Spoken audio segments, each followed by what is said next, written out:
Continuamos no Viver é Melhor conversando sobre anestesia. Quando alguém vai passar por um procedimento médico que vai precisar de anestesia, recebe um monte de recomendações, entre elas o jejum. E o doutor falava no bloco anterior sobre por que é importante que o paciente esteja em jejum. Explica pra gente, doutor, por que tem que ter esse tempo sem se alimentar?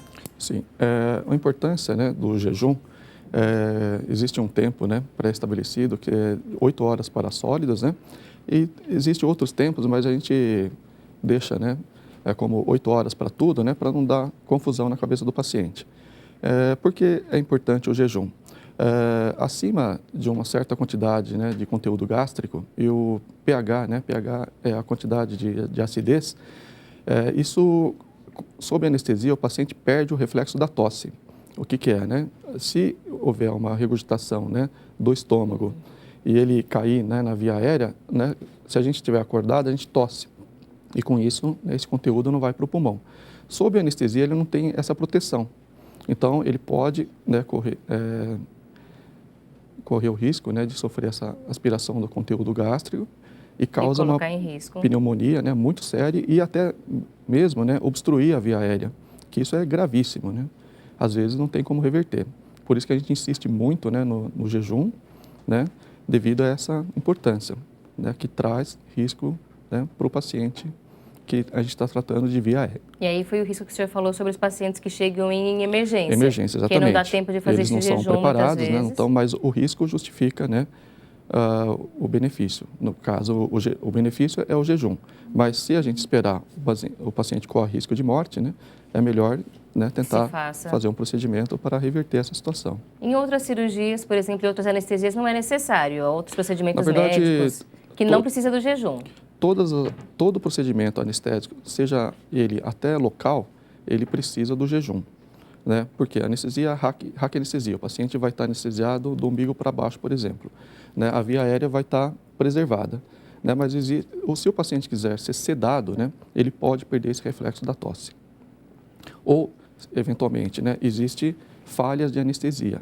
Né? Você faz a técnica toda correta, mas por algum motivo o anestésico não funcionou.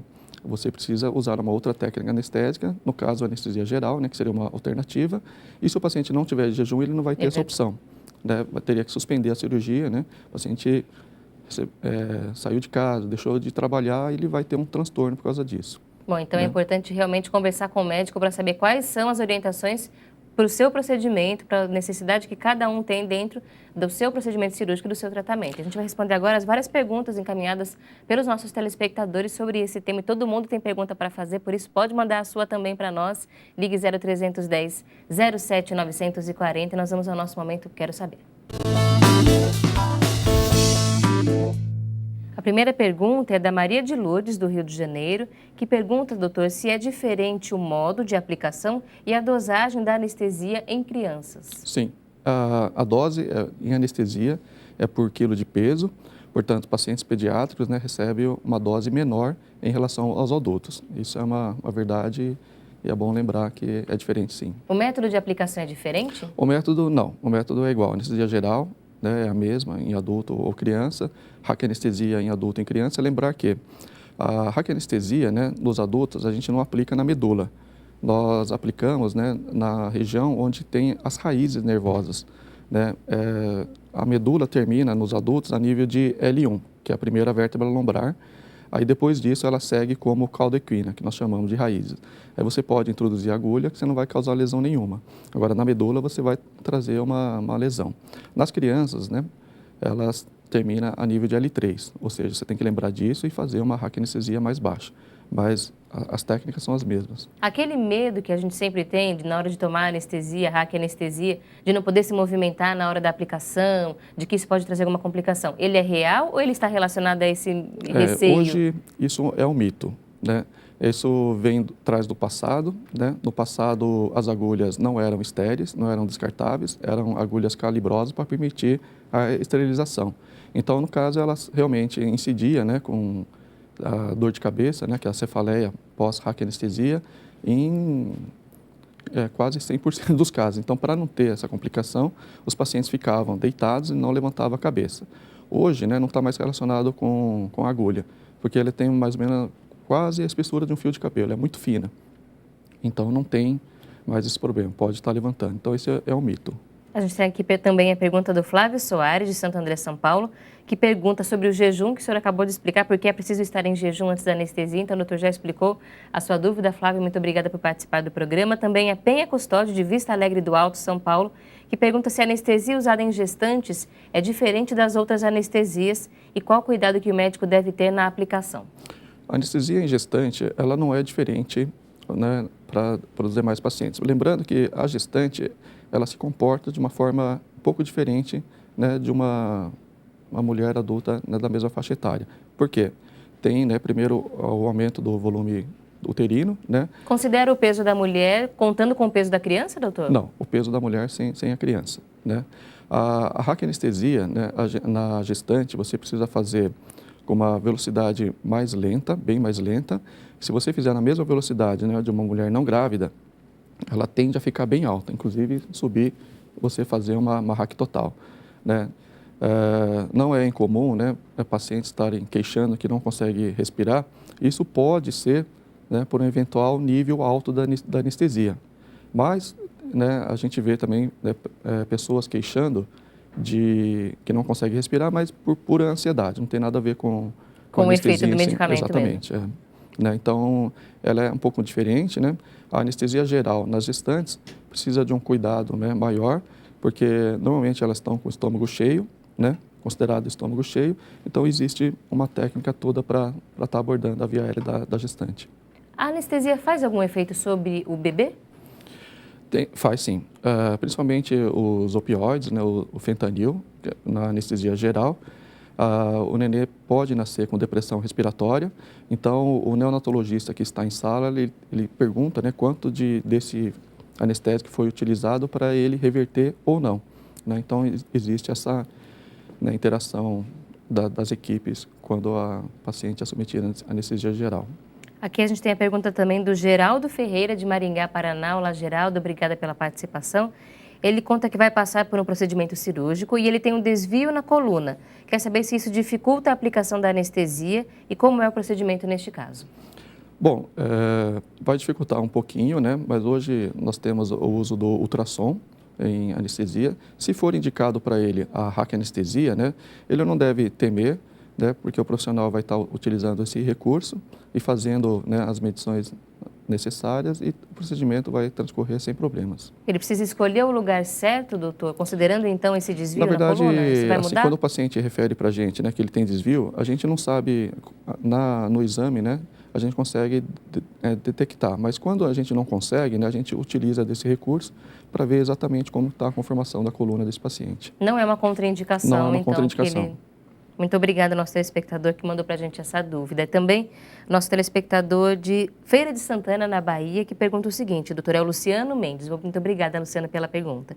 Quanto mais tempo a anestesia dura, pior é para o paciente? Mais risco para o paciente? Não, isso não é verdade, né?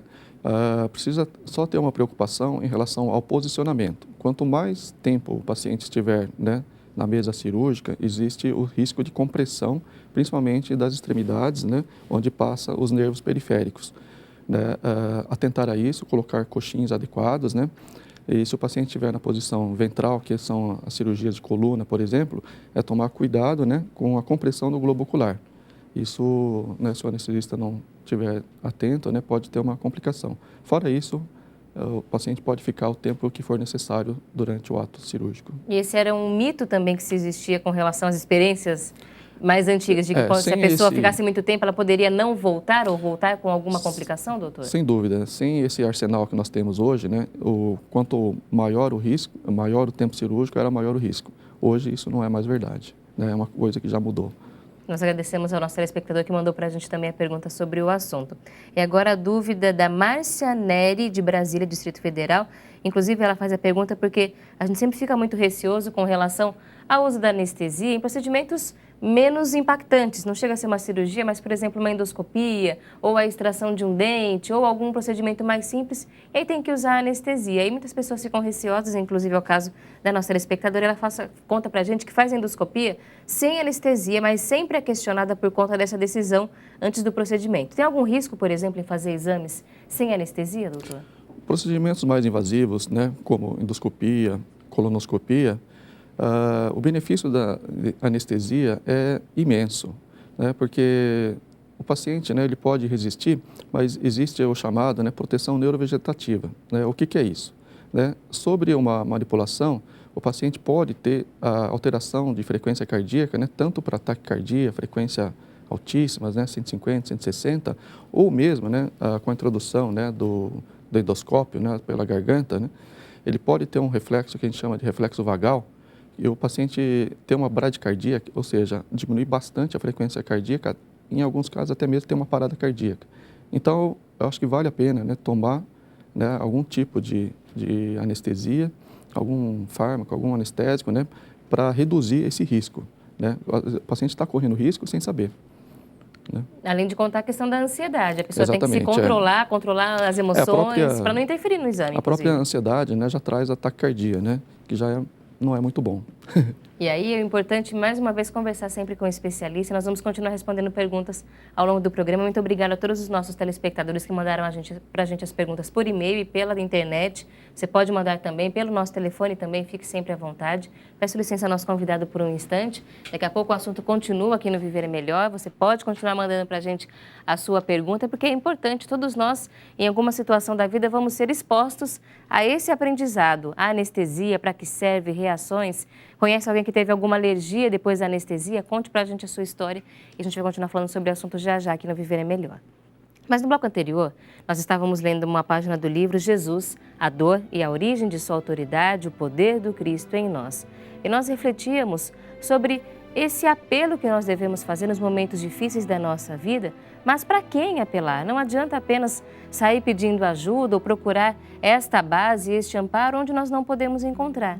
E aqui, então, dando continuidade ao nosso estudo, nós trazemos para você mais um trecho, mais uma parte que nós encontramos na página 71 e 72, da versão que eu tenho em mãos. Agora o subtítulo, Deus. Escreve o autor.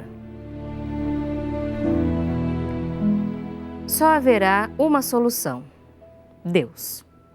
Um amparo definitivo, Deus. Os sobreviventes só descobrirão um caminho para escapar da loucura coletiva, Deus. Os povos e as nações terão somente um comandante e professor para ensinar-lhes o soerguimento de suas populações, dizimadas e enfermas, Deus. E com ele, Jesus Cristo e as almas das mais elevadas categorias, o Espírito Santo, que formam o governo oculto da terra, o qual não deixa de existir se alguém que não o vê, não acredita nele. E aqui nós sempre reforçamos que o jornalista Paiva Neto ressalta sempre a compreensão que nós temos sobre Deus. Deus é sinônimo de amor. João Evangelista registrou esse aprendizado que teve com Jesus, registrou na Bíblia Sagrada, e é essa a compreensão que nós temos sobre Deus. Deus só se manifesta em amor, em boas palavras, num comportamento harmonioso, na resolução dos nossos desafios com a nossa família. E é por isso que nós devemos recorrer a essa força para solucionar os problemas da nossa vida. Nós vamos agora para o intervalo e no próximo bloco nós vamos apelar a Deus pela nossa família, pela nossa saúde. Continue no nosso programa, ligue para a gente, 0310 07940. Até já.